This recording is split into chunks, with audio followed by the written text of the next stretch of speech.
comprendre les éléments en position relative. La position relative a peu d'effets secondaires néfastes. Elle place cependant l'élément en question au-dessus des autres éléments non positionnés, et les propriétés top, left, right, bottom agissent par rapport à l'endroit où l'élément est situé dans le flux, pas par rapport aux parents. Donc c'est vrai que c'est une subtilité. Donc là on a deux textes, et laissez-moi voir l'exemple que je voulais vous montrer. Le second texte ici, on va le mettre en position relative. Donc position relative en fait est utilisée pour en général servir de parent par exemple à un position absolute, sans sortir un élément du flux, sans avoir trop d'effets secondaires. On met juste position relative et ça cause pas trop de dommages, donc c'est assez pratique. Ça peut servir à pas mal de petites choses aussi, mais c'est vrai qu'en général c'est pour ça qu'on l'utilise. Donc si je lui mets bottom 25 pixels ici, ce qu'il faut comprendre aussi c'est qu'on est en relative ici. Donc c'est 25 pixels par rapport à l'endroit dans le flux de cet élément, pas par rapport à un parent comme en absolute. Vous voyez, c'est pas tout à fait la même chose. Si je mets top 250, ça va peut-être être plus explicite. C'est top 250 par rapport, vous voyez, à sa position qui était là. J'ai poussé de 250. Désolé pour le sifflement, je sais qu'il y en a qui n'aiment pas dans les micros. Donc 250 juste ici. Voilà. C'est une spécificité, hein. Ça fonctionne pas comme absolute. Regardez, absolute. Bon là, carrément, ça se serait placé par rapport au bloc initial. Vous voyez. Mais même si là, il y avait un bloc parent, ça aurait été pas tout à fait la même chose. On est où? On est là. Bref, si le parent était là, ça aurait été positionné donc top par rapport au haut du parent et pas par rapport à l'endroit de l'élément en question, comme on a juste là. Voilà, pas très compliqué à comprendre. Le bug de fixed, absolute plus transform. Lorsqu'on utilise des éléments en position absolute ou fixed, combinés aux propriétés de position left, right et transform, la transformation, notamment la translation, va être ignorée au moment du choix de réduire la largeur de l'élément lorsqu'il y a moins d'espace. Qu'est-ce que c'est que ce bazar, vous allez me dire? Vous allez comprendre, visuellement c'est facile à comprendre.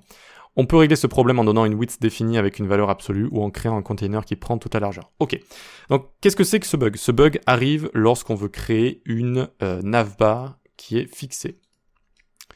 Donc ici, on va décommenter. On a une widthless fixed navbar. Et ensuite, qu'est-ce qu'on a ici? La solution. Ok, parfait. Je vais pouvoir vous expliquer.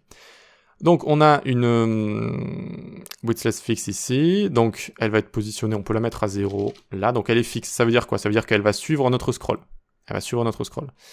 Ensuite, elle est à ZANindex 10, donc elle va être au-dessus de tous les autres éléments. Top 0, elle est placée tout en haut du viewport. Padding, etc. Sans le transform, le contenu shrink to wrap lorsqu'on réduit l'écran. Et ce qu'il y a à comprendre ici, c'est que je l'ai placé au milieu de ma page, au milieu du viewport ici, parce que j'ai mis d'abord ce left 50%, d'accord? Donc au début, qu'est-ce qui se passe? Au début, on a ça, d'accord? Donc top 0 juste ici. Là, je mets left 50%, donc ça le pousse ici de 50% de sa largeur. Et ensuite, translate sur x moins 50, ça le tire de moins 50% de sa largeur. Donc ça le centre parfaitement. Et là, on pourrait se dire, bon, bah, c'est nickel, ça tient, c'est parfait et tout. Mais lorsqu'on réduit, c'est bizarre, là, regardez ce qui se passe. Ça passe à la ligne alors qu'il reste de l'espace. Il reste de l'espace à gauche et à droite, là. Pourquoi ça passe à la ligne comme ça? Ben, c'est un bug qui existe avec donc les éléments fixed ou absolutes. Lorsqu'on utilise typiquement ça, en fait, lorsqu'on utilise left et translate, la translation ici va être ignorée. Donc en fait, c'est comme si j'avais ça. Et regardez, dès que j'arrive au niveau droit, vous voyez, ça commence à passer à la ligne ici. Donc que je mette le translate ou pas, oui, visuellement, ça va fonctionner. Mais dans le calcul du shrink to fit, donc c'est quand le texte va passer en dessous comme ça, eh bien ce n'est pas pris en compte. Donc en fait ça shrink to fit trop tôt. C'est ça qui est en train de se passer. Et je vous dis que quand on tombe sur ce bug en premier, on se dit mais qu'est-ce qui se passe? Mais qu'est-ce que c'est que ce bazar? Voilà. Donc quelle est la solution? La solution, on va mettre ça en commentaire. Donc ça c'est le premier exemple. Second exemple, j'ai créé une div qui entoure la nav. Là vous voyez il n'y a qu'une seule nav au-dessus. Là j'ai une nav qui est entourée par une div. Donc ça va me servir de wrapper. D'accord, de wrapper. Et c'est cette fixed navbar, ce wrapper, que je place en haut, que je mets en top, left, etc. Et je lui fais prendre une width de 100%. Width de 100%. Donc ça veut dire que mon wrapper ici, il prend toute la largeur, mais vu qu'il n'a pas de couleur, je le vois pas ici. Il est transparent, donc c'est parfait. Mais là, et si je lui rajoutais une couleur, regardez. Il y a un wrapper ici, d'accord, il y a un wrapper. Donc le wrapper, il est en position fixed, mais il prend toute la largeur. Et ensuite, eh bien, à l'intérieur, j'ai plus qu'à centrer ma navbar. Donc là, pour la centrer, j'ai utilisé cette technique, width fade content et margin 0 auto. Donc là, ma navbar à l'intérieur n'a plus rien à voir avec du position fixed. C'est juste un élément bloc de base. Et donc, c'est bon, ça se réduit seulement quand j'arrive à ce niveau-là. Vous voyez, ça shrink to fit seulement là. Ok, voilà. Donc ce qu'il faut comprendre ici, attention, on rajoute pointer events none, comme ça, on ne peut pas cliquer sur le wrapper, parce que le wrapper est quand même là. Donc, un cas assez précis certes, mais qui pourra arriver, c'est si vous avez un lien là, et que vous avez le wrapper qui est là, hein, il est là actuellement, mais il est invisible. Eh bien, si vous n'avez pas mis pointer events none, ça veut dire qu'on ne peut pas cliquer dessus en fait, les événements de pointer ne fonctionnent pas dessus. Eh bien, je pourrais pas cliquer sur mon lien là, j'essaierai de cliquer dessus, mais ça fonctionne pas, parce qu'il y a cet élément invisible. Donc pointer events none, seulement sur le wrapper, hein, pas sur la navbar en question, sinon on pourrait plus cliquer sur la navbar non plus. Et voilà, c'est tout ce que je voulais vous dire. Second cas de figure, quand on crée des position fixes comme ça, il faut bien faire attention à mettre un z-index en général au-dessus de tout le reste, parce que dans votre page, souvent, il y a un élément qui est positionné, il y a un z-index ou quoi que ce soit, et regardez ce qui va se passer normalement. Est-ce que ça le fait là? J'essaie de regarder. Ah non, il passe au-dessus de l'absolute là. Tiens. Pour vous montrer l'exemple, il est où notre absolute?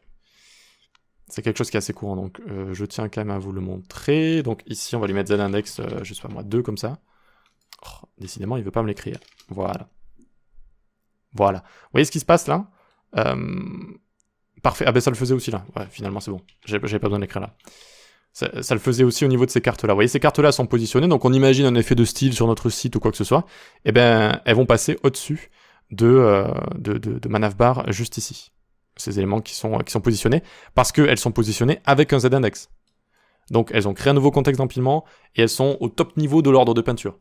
Alors que là, j'ai entre guillemets juste un élément qui est fixe, donc il passe juste au-dessus des éléments qui sont non positionnés, mais pas au-dessus des éléments positionnés avec un z-index.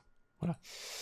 Et donc, pour ce faire, ici, ben, il faut faire ce que je vous ai dit, c'est-à-dire rajouter un z-index plus haut que les autres. Vous pouvez même mettre, parfois je vois ça, un truc comme ça, vous êtes sûr que la navbar, elle va toujours rester au-dessus de tout le reste. Voilà. Ok, donc là aussi, c'est une leçon un peu dure peut-être, surtout vers la fin, mais il fallait parler, hein, il fallait parler de tous ces bugs et de toutes ces choses-là. Une fois qu'on le maîtrise, c'est vraiment très pratique pour débugger, etc. Et il faut toujours penser en layout mode, toujours mode de disposition, ok?